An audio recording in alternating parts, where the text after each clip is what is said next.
오늘도 요한복음 11장 말씀 우리 3주째 계속 보고 있는데요. 오늘도 이 말씀을 통해서 하나님께서 우리에게 은혜 주실 줄 믿습니다. 오늘 본문의 말씀 이제 앞전에 이제 어떤 일들이 있느냐, 요한복음에는 좀 그렇게 기록되어지지 않았지만 변화산 사건 이것들이 있죠.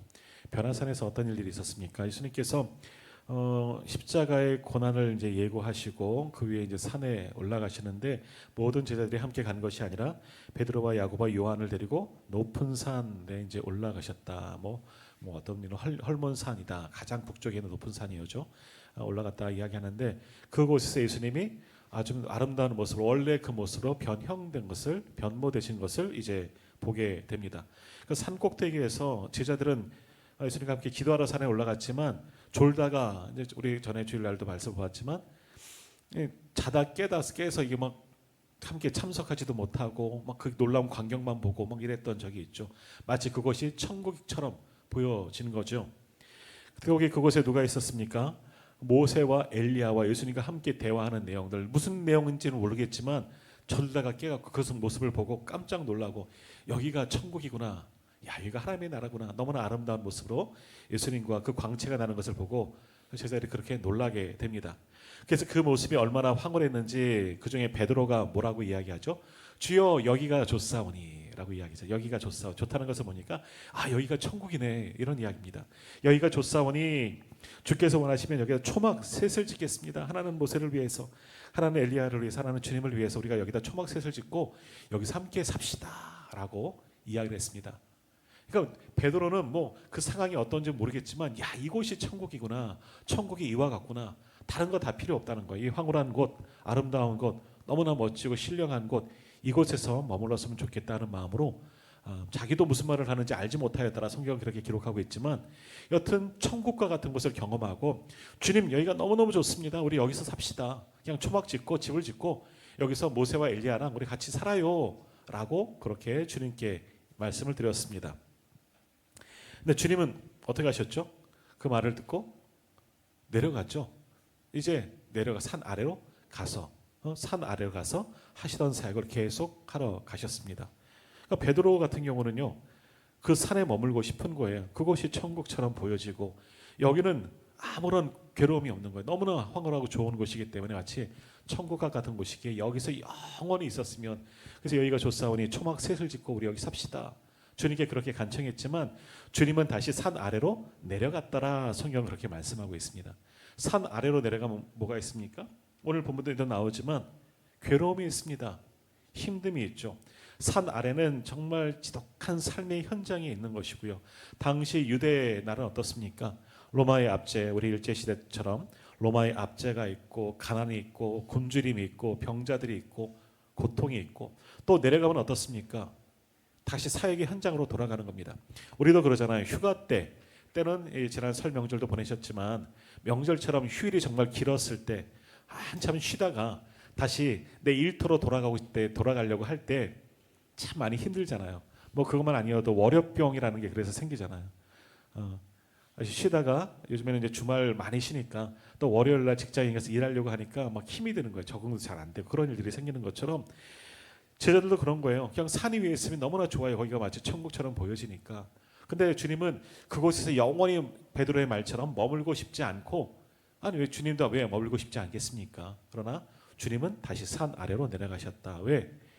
거기가 주님의 사역의 현장이고 그것 때문에 오셨기 때문에 거기에 있는 사람들을 섬기고 그들을 구원하기 위해서 세상과 동떨어진 삶이 아니라 그곳에서 주님을 내어주고 희생하고 마지막 십자가의 길을 치려고 산 아래로 내려갈 수밖에 없는 거예요. 주님이라고 그 산이 내가 왜 좋지 않겠습니까? 그러나 그 좋은 것을 마다하고 내려가시는 것은 그것이 주님이 오신 이유이기 때문에 주님은 베드로의 만류에도 불구하고 산 아래로 다시 내려가셔서 사역의 현장, 어찌 보면 고난의 현장으로 들어가셨다라는 겁니다. 자, 우리 기독교가 그렇습니다. 요즘엔 절간도 밑에 내려와 있는 경우도 많이 있지만 예전 절간들은 다 어디 있습니까? 아주 좋은 소위 명당 자리에 절들이 다 있어요. 가장 경치 좋고 그런 곳에는 절들이 이렇게 뚝뚝뚝 있는 것을 보게 됩니다. 왜 절을 산에다 졌을까요? 속세랑 떨어진다고 그러는 거죠. 속세랑 떨어져서 그들만의 뭐 경건하고 뭐 소위 말하는 도를 닦고 부처가 되기 위해서 세상과는 떨어진 산 속에다가 절을 짓고 거기서 이제 수양을 하는 거겠죠. 자신들의 도를 닦는 거죠. 세상과는 떨어져서 사는 겁니다. 왜? 세상은 타락한 곳이기 때문에 그렇게 물들지 아니하고 세상과 멀리 떠난 사람들과 멀리 떠나고 가족들과도 멀리 떠난 그런 산 속에다가 절을 짓고 그들의 수양을 쌓는 겁니다. 그러나 기독교는 그렇지 않습니다. 세상 속에 있습니다. 물론 한때는 우리 수도원이라 그래갖고 지금도 물론 남아 있긴 하지만 그렇게 수도사들도 지금도 있긴 하지만 세상과 격리되어서 오직 경건하게 그리고 주만 바라보기 위해서 스스로를 절제하며 살아가는 그런 수도원도 있고 수도사도 지금도 있긴 하지만 그러나 교회는 세상 속에 있습니다. 절과 교회가 다른 그 모양이 있는 거죠. 교회는 세상 속에 있습니다. 왜? 주님의 말씀이잖아요. 주님이 우리가 세상 가운데 빛과 소금의 역할을 감당하려고 세상을 섬기라고 이 땅에 교회들을 세워 놓으셨다는 겁니다. 그게 이제 타종교랑 다른 모양이 우리 교회입니다. 교회는 세상 속으로 들어가는 교회입니다. 것입니다. 베드로의 이야기처럼 그 좋은 곳, 그 아름다운 곳, 그 변화산, 그 산에서 얼마든지 누리고 싶어요. 너무나 아름답고 마치 천국처럼 보여지는 그곳에서 영원토록 주님과 살면 얼마나 행복하겠습니까? 그러나 주님은 그들을 데리고 강권하에 내려가셨어요. 왜? 거기가 섬겨야 할 자리이기 때문에. 그것이 주님이 오신 이유이기 때문에. 교회도 마찬가지입니다. 교회가 세상 속에 있는 것은 세상 속에서 주님이 주신 사명을 감당하라고 우리는 세상에 있는 겁니다. 세상 사람들과 똑같이 살아가는 거죠. 그러나 그 가운데서 구별된 성도로서 그들에게 복음을 전하고 예수님의 사랑을 나누려고 교회는 세상 속에 있어야 하는 겁니다. 이분법적으로 교회 안에서만 살지 않고 우리는 세상 가운데 섬기는 교회로 흩어지는 교회로 우리는 살아가야 하는 거죠. 자, 오늘 본문에도 보십시오. 우리가 잘 알고 있는 나사로의 이제 죽은 장면 그리고 부활하게 되는 아직은 이제 부활까지 가려면 아직도 한참 멀었지만 죽음의 이야기를 듣습니다. 근데 우리가 우리 첫째 주 이제 3주 전쯤 이 말씀을 볼 때 보았지만 바로 위에 보면 어떤 말씀이 나오느냐 10장 마지막 부분에 예수님께서 다시 요단강 근처로 왔다는 거죠. 거기는 어떤 곳이냐? 세례 받으시던 곳이에요. 처음 예수님께서 세례 요한에게 오셔서 공생애를 시작하시면서 세례를 받고 사명을 받고 주님도 새 마음으로 다시금 나아가고자 그 세례 받으시던 그 자리 성부 하나님은 음성으로 또 성령 하나님은 비둘기 모양으로 내려오시고 성자 예수님 그곳에 계셨던 삼위일체 하나님이 역사하셨던 그 현장으로 돌아갔습니다. 그때 어떤 일들이 있느냐? 바로 위에 있는 말씀 다시 한번 보시겠습니까? 10장 요한복음 10장 42절 한번 보세요. 그리하여 거기서 많은 사람이 예수를 믿으니라라고 합니다. 그 요단강가에서 아마도 거기 모인 사람들은 예수님에 대해서 많이 알고 여기서 어떤 일이 있었는지 놀라운 광경을 그들도 경험했거든요. 하나님의 음성을 듣고 성령이 내려오는 형상들을 보았고 거기 계신 예수님 이는 내 사랑하는 아들이다 내 기뻐하는 자라 하는 그런 음성을 들었던 이들도 아마 있었을 거예요. 그러니 그곳에서 이분이 그리스도시구나 하는 그런 마음으로 많은 사람들이 예수를 믿었다라는 그런 말씀이 나옵니다. 그런데 우리가 요한복음 계속해서 쭉 보았지만 그 이전에 있던 일들 요한복음 6장 이후로 사건들이 엄청나게 많았습니다. 우리가 길게 말씀을 보았는데 요한복음 6장이 오병이어 사건 너무나 놀라운 사건이 일어나는데 그 이후로 수많은 논쟁거리가 있습니다. 맹인도 눈을 뜨게 했는데 그것도 논쟁거리가 됩니다. 예수님이 하신 놀라운 일을 하나님이 하신 일만 본 것이 아니라 그게 논쟁거리가 되는 거죠. 왜? 내게 유익이 되어져야 하는데 내게 유익이 돌아오지 않으니 예수님을 핍박하고 예수님을 죽이려고 하는 자들도 그 사이에 생겨버렸고 사실 예수님이 지금까지 사회에 오면서 하나님 나라를 전하긴 하셨지만 또 반대하는 무리들도 굉장히 많았다는 거죠. 많은 사람들이 예수님을 따르긴 하지만 그들이 따르는 이유도 믿음으로 예수님이 그리스도이시기 때문에 그분이 나의 구원자이시기 때문에 우리처럼 그렇게 따르는 것이 아니라 예수님에게 가면 무언가 얻을 것이 있기 때문에 내 유익을 위해서 내 필요를 위해서 예수님을 따르는 거지 정말 그들이 믿음이 있어서 따르는 것은 아니었다 하는 겁니다. 그러니까 6장 오병이어 사건 이후로 수많은 사람들은 따르는 반면 그들도 믿음이 아니라 무언가를 얻기 위해서 그래서 왕으로 요구까지 했던 적도 있잖아요. 그러나 반면에 더 수많은 사람들은 예수님의 반대자들이 더 많이 생겼습니다. 예수님이 하는 일이 마음에 들지 않고 그래서 그 맹인을 눈뜨게 하는 사건 가운데서는 이제 예수를 믿는 자는 어떻게 하기로 출교하기로. 출교는 뭐예요? 그냥 쫓아내는 게 아니라 완전히 유대 사회에서 몰아내는 겁니다. 제한을 두는 거죠. 아무런 혜택도 누릴 수가 없는 겁니다.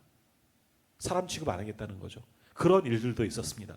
그런데 다시 요단강으로 갔더니 예수님이 세례받던 그 처음 그 현장으로 돌아갔더니 수많은 사람들이 예수님을 믿었다 하는 기사가 나옵니다. 그럼 얼마나 좋겠습니까? 제자들이 그동안 사람들이 막 몰려다니면서 핍박하고 그들과 다투고 논쟁하면서 때로는 그들이 죽이려고 하는 마음 왜 안 느껴지겠습니까? 그들을 볼 때마다 살기가 느껴지고 미워하는 마음이 보여질 때 예수님도 그러셨겠지만 제자들도 굉장히 불편하고 또는 심지어 두려운 마음도 있고 정말 야 우리 이러다 출교당하는 것 아닌가? 예수님을 따라다니다가 출교당하는 것 아닌가? 유대 사회에서 완전히 매장되는 것은 아닌가? 그런 두려움도 있었을 거예요. 그런데 요한복음 20장에 보면 그 현장에서 어떤 일들이 수많은 사람들이 예수님을 믿었어요. 예수님께 나오는 거죠. 그러니 어떻습니까? 야 여기가 좋구나. 아 이거 여기 항상 이러면 얼마나 좋을까? 그런 거예요. 항상 여기 이랬으면 얼마나 좋을까? 예수님과 함께 다닐 때 항상 이러한 일들만 있으면 많은 사람들이 함께 쌓여다니고 그들을 따르고 지지해주고 환영해주고 믿어주고 그런 일들만 가득하면 얼마나 좋을까? 막 그것을 취하고 누릴 수가 있는 거죠. 우리도 그런 생각이 많이 있습니다. 때로는 예수를 믿는다고 하면서도 어떤 우리 삶에 무언가 좋은 일들이 있으면 이게 더 좋을 수가 있는 거죠. 이 현장에서 벗어날 수기 싫은 경우도 많이 있는 거죠. 그래요. 지금 현장이 그렇습니다. 많은 사람들이 믿어왔기 때문에 제자들도 마음이 이제는 좀 놓여진 거죠. 야 이렇게 수많은 사람들이 예수님을 믿고 예수님을 따르니 너무너무 기분 좋은 거죠. 마치 변화산까지는 안 가더라도 예수님이 현무하신 그 황홀한 변화산 정도는 아니어도 이 수많은 사람들이 얼만큼 되는지는 모르겠지만 수많은 사람들이 예수님을 지지하고 이렇게 환영하고 따르고 있는 것을 보면서 야 이들하고만 있었으면 좋겠다. 한편으로는 여기가 좋사오니 그런 마음이 왜 아니 없겠느냐 하는 겁니다. 그런데 어떤 일들이 있느냐 그 다음 이어지는 기사가 오늘 보면 우리가 읽은 말씀이죠. 나사로의 죽은 기사가 나오는 거예요. 그런 상황 속에서 제자들도 마음이 편안해지고 이제 좀 안도감을 느끼고 여기가 참 좋다.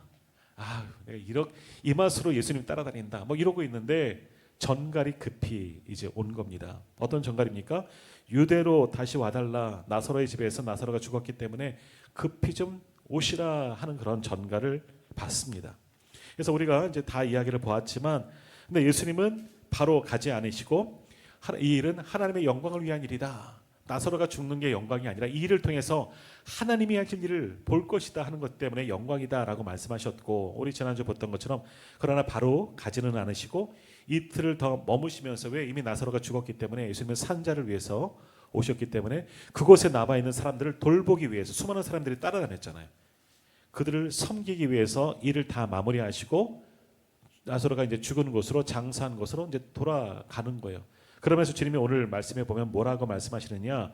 7절 한번 보시겠습니까? 그 후에 이틀을 더 유하시고죠. 그 후에 제자들에게 이르시되 유대로 다시 가자라고 하셨습니다.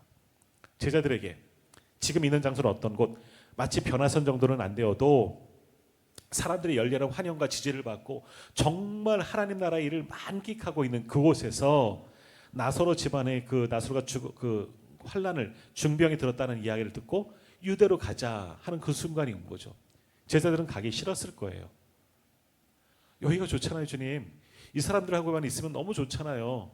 근데 아니 갈 수가 없는 거죠. 나사로의 관계도, 나사로 가족과 예수님의 관계도 알 뿐더러 또 예수님이 가자고 하니 갈 수밖에 없는데 아마 한편으로는 가고 싶지 않을 겁니다. 왜? 지금 있는 것이 너무나 좋으니까. 다른 곳에 갔을 때는 환영도 받았지만 한편으로는 시기도 받고 질투도 받고 또 죽이려고 하는 그런 사람들의 모습도 보였지만 지금 이 요단강 근처에 있을 때는 너무너무 좋았거든요. 나를 지지해주는 사람들, 예수님을 환영해주는 사람들만 있기 때문에 너무너무 좋았기 때문에 이제 가기가 싫은 거예요. 더더군다나 어디로 가자? 유대로 가자라고 말씀하는 겁니다. 유대. 여기서 말씀하고 있는 유대는 어디냐? 예루살렘으로 들어가자는 거죠. 예루살렘, 특별히 나사로가 살고 있는 것은 예루살렘은 아니지만 예루살렘에서 바로 옆 동네예요. 가까운 거예요. 얼마 떨어지지 않은 곳이에요. 거기 베단이라는 곳이지만 유대 땅에 있는 예루살렘과 베다니로 가자라고 하는 거예요. 그러니까 유대로 가자. 그러니까 나사로가 있는 집으로 가자라고 말씀을 합니다. 근데 그 소리를 들은 제자들의 반응이 어떠합니까? 오늘 8절 말씀 보십시오. 제자들이 말하되 라삐여 방금도 유대인들이 돌로 치려 하였는데 또 그리로 가시려 하나이까. 이 말씀을 보면 어떤 사건이 있었느냐. 예수님이 예루살렘에 있을 때, 유대 땅에 있었을 때, 예수님은 사실은 저 북쪽에 갈릴리에서 주사역을 많이 했어요. 요한복음에 보면 왔다 갔다 좀 많이 하셨던 것처럼 보이지만 마태, 마가, 누가 공간 복음서를 보면 예수님의 주된 사역은 저 북쪽 갈릴리 중심으로만 활동하셨습니다. 예루살렘에 머문 것은 십자가를 지시기 일주일밖에 없었어요. 근데 요한복음은 조금은 다른 관점으로 여러 번 이렇게 왔다 3번 정도 방문하신 것으로 그렇게 기록하고 있습니다. 여튼 유대로 가자 했을 때 제자들은 만류하는 겁니다. 아니 됩니다, 주님. 왜 유대 땅으로 가시려고 합니까? 거기는 죽음이 있습니다. 아니 얼마 전에도 주님 돌에 맞아 죽을 뻔하지 않았습니까? 진짜 있었던 거예요. 요한 8장 59절에 보면 이런 말씀이 있습니다. 그들이 돌을 들어 치려 하거늘 예수께서 숨어 성전에서 나가시니라. 성전에서 복음을 전하실 때 이 아마 그때가 이제 그 가족들이 명절을 맞이해서 성전으로 갈 때 나는 안 간다 했다가 조용히 은밀한 중에 가셨던 그때일 겁니다. 그때 복음을 전하다가 또 그때도 유대인들에게 돌에 맞아 죽을 뻔한 일이 한 번 있었어요. 그것만이 있는 것이 아니라 요한복음 10장 31절에도 유대인들이 다시 돌을 들어 치려 하거늘 논쟁하면서 유대인들이 돌을 지려 또 치려했고, 또 39절에도 보면 그들이 다시 예수를 잡고자 하였으나 그 손에서 벗어나 나가시더라. 그러니까 유대인들, 이 예루살렘과 있는 그 사람들, 유대인들은요 예수님을 죽이려고 하는 사람들이거든요.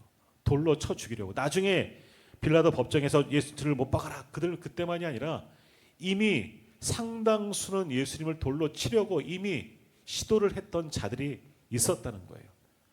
그러니까 죽을 뻔했던 거죠. 제자들도 그걸 경험한 겁니다. 예수님만 돌에 맞겠습니까? 그 주변에 있는 이 12제자도 자기도 죽을 운명에 처했던 적이 있었던 거죠. 그러니까 주님께 말씀하는 거죠. 예수님이 자 이제 유대로 가자, 나사로에게로 가자 하는 이야기지만 유대로 가자 하는 그 말씀을 하시니 제자들이 깜짝 놀란 겁니다. 아니 예수님, 우리 유대 땅에서 예루살렘에서 몇 번이나 돌에 맞아 죽을 뻔하지 않았습니까? 아유 그때 정말 놀랐는데 왜 또 그리로 가시려 합니까? 다시 말하면 거기는 타락한 곳이라는 거예요. 악한 사람들이 있다는 거죠. 예수님의 반대자, 적대자, 원수들이 있는 곳, 죽이려고 하는 사람들이 있는 곳이고, 지금 여기는 어떤 곳입니까?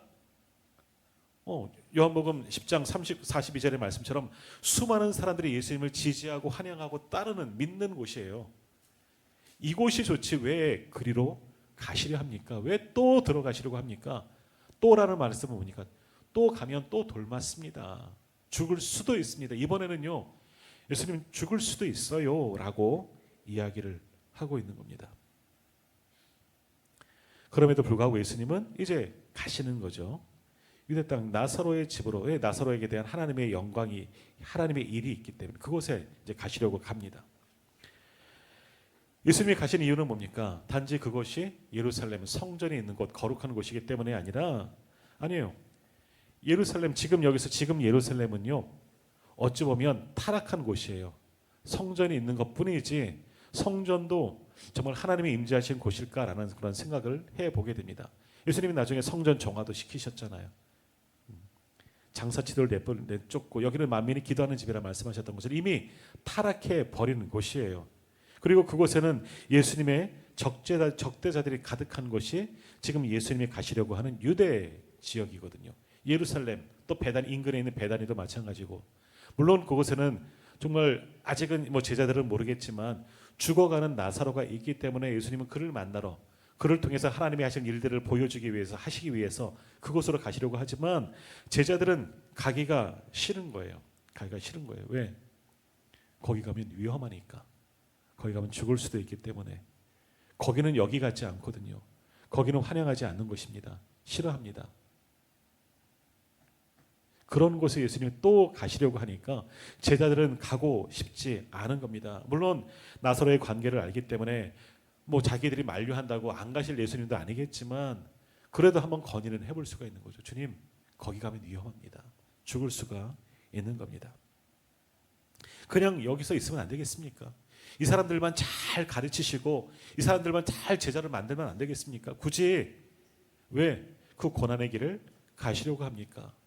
왜 타락한 곳, 적대자들이 있는 그곳으로 왜 주님 가시려고 합니까? 이런 등등의 내용으로 주님께 제자들이 지금 건의하고 있는 겁니다.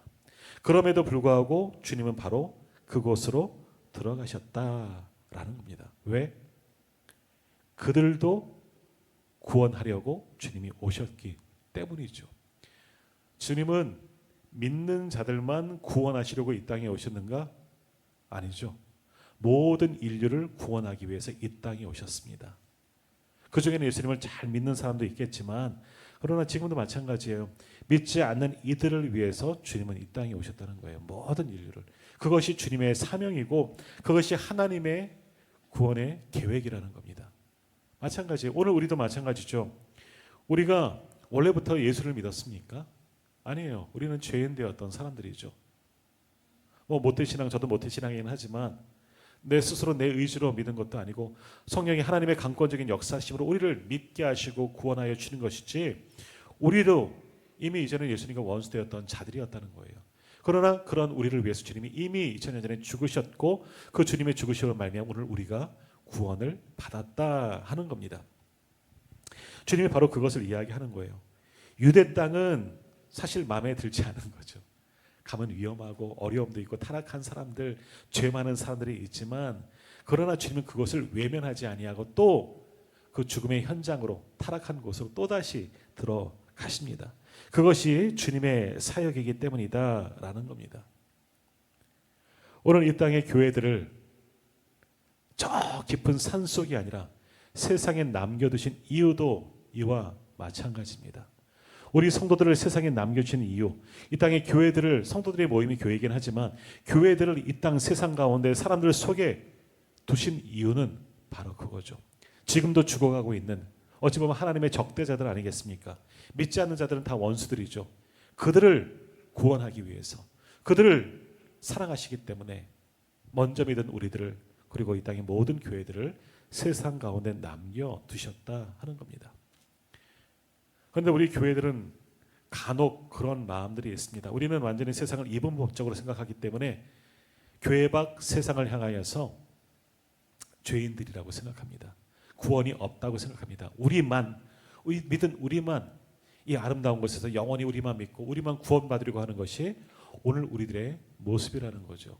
점점 더 그 마음이 좁아지고 있는 거죠. 그러니 이제는 한국 교회도 점점 어려워지고 전도도 잘 안 되고 그런 이유 세상이 강팍해졌기 때문만이 아니라 세상은요 원래 그랬어요. 원래 강팍했어요. 노아 시대도 세상에 죄악이 관영한 세상 아니었습니까? 가득한 곳이었다는 거죠. 그때나 지금이나 똑같아요. 그런데 우리들의 마음이 바뀐 거죠. 우리들이 그곳에 가지 않으려고 여기가 좋사오니 우리만 구원받았는데 우리는 구원받았는데 뭐 저들이 구원받든 말든 뭔 상관이냐. 오늘 혹시 우리가 그런 마음 가운데 있지는 않은가 그런 생각들을 해보게 됩니다. 한국교회가 위기라는 것은 한국교회 자체, 우리 성도들 자체, 우리들 자체가 문제라고 생각합니다. 예전이나 지금이나 악한 것은 동일해요. 믿지 않는 사람은 그대로 간이 있지만 그러나 교회가 우리들의 주의 복음을 위해서 더 헌신하지 아니하고 복음을 전하지 아니하고 우리 지난주도 주일날 봤지만 자기 십자가를 지고 주님을 따르는 것 나를 부인하고 자기 십자가를 지고 주님을 따른다 하지만 이제는 그렇게 하지 않으려고 하니까 한국교회에 위기가 생기고 점점 더 믿음의 성도들은 줄어들고 교회는 위축되어지고 있는 그런 현실을 우리가 맞이하는 것은 아닌가. 그러면서도 우리는 여기가 좋사오니 나는 예수 믿고 나는 구원받았으니 저들이 구원받든 말든 상관없지. 그런 모습으로 우리가 살아가고 있지는 않은가. 우리 스스로를 한번 돌아봐야 합니다. 그러나 주님은 오늘 우리에게 분명히 말씀하십니다. 유대로 다시 가자. 거기에는 여전히 구원받을 사람들이 남아있다는 거죠. 아직은 그들이 돌아오지 아니하고 하나님에게서 멀어진 자들이기는 하지만 그래도 그들은 하나님을 사랑하시기 때문에 그곳이 사역의 현장이고 그들이 우리가 전도해야 할 대상자들이기 때문에 그들이 있는 곳 바로 유대 땅으로 주님은 가자. 여기가 좋지 왜 아니 좋겠습니까? 주님도 똑같잖아요. 우리 인간의 모습을 갖추셨기 때문에 인성을 갖추셨기 때문에 우리도 그러잖아요. 나를 좋아하는 사람이 나도 좋지 나를 싫어하는 사람들 가운데 내가 있기를 원합니까? 불편하죠. 그런 거예요. 그러나 주님은 그것이 하나님의 마음이고 하나님의 구원의 계획이시기 때문에 그것에 다시 들어가기를 원하셨다라는 겁니다. 만류하는 제자들과 함께 다시 그 사역의 현장으로 주님은 들어가셨습니다. 오늘 우리도 마찬가지입니다. 이제 우리끼리만 점점 더 교회의 벽은 담은 높아지고만 하는 이 세대 속에서는 결코 소망이 없습니다. 높아지는 담을 허물고 세상을 향하여 손을 내밀고 주님의 사랑을 나눌 수 있는 전할 수 있는 우리가 되어져야 합니다. 그럴 때 위기는 사라지는 거죠. 너무나 아니라는 생각을 가지고 저들과 나는 상관이 없노라고 나는 구원받았으면 됐지 하는 그런 마음으로 있다면 소망은 없습니다. 주님 나라가 더 오시는 것이 더 점점 멀어지는 것뿐밖에 되지는 않습니다. 그러므로 오늘 우리도 주님이 하셨던 것처럼 유대 땅으로 가야 합니다. 세상으로 더 들어가야 하는 거죠. 사람들 속으로 들어가야 합니다. 그들과 똑같은 모습이 아니라 그 속에서 그들을 정화시키는 소금의 역할을 그들에게 진리의 빛을 보여주는 빛의 역할을 오늘 우리가 감당해야 합니다. 정말 주님의 말씀처럼 세상의 빛과 소금으로 우리가 살아가지 않으면 이 땅은 소망이 없는 것이고 교회는 점점 위기만 당할 뿐인 거지요. 이제 오늘 우리도 다시 일어나 세상을 향하여 한 걸음 나가고 우리에게 맡긴 십자가 사명을 붙잡고 주와 복음을 위해서 더욱더 헌신하는 그런 우리 모두가 다 되기를 원합니다. 그런 우리를 통해서 또 다른 생명의 생명을 얻고 주님께 돌아오는 놀라운 역사가 반드시 일어나게 될 줄로 믿습니다. 이렇게 정말 우리 교회 이름처럼 온누리 많은 열방들을 섬기고 모든 사람들을 섬기고 그들을 구원하는 일에 쓰임받는 저와 우리 모든 성도님들 다 되시기를 간절히 소망합니다. 함께 기도하겠습니다.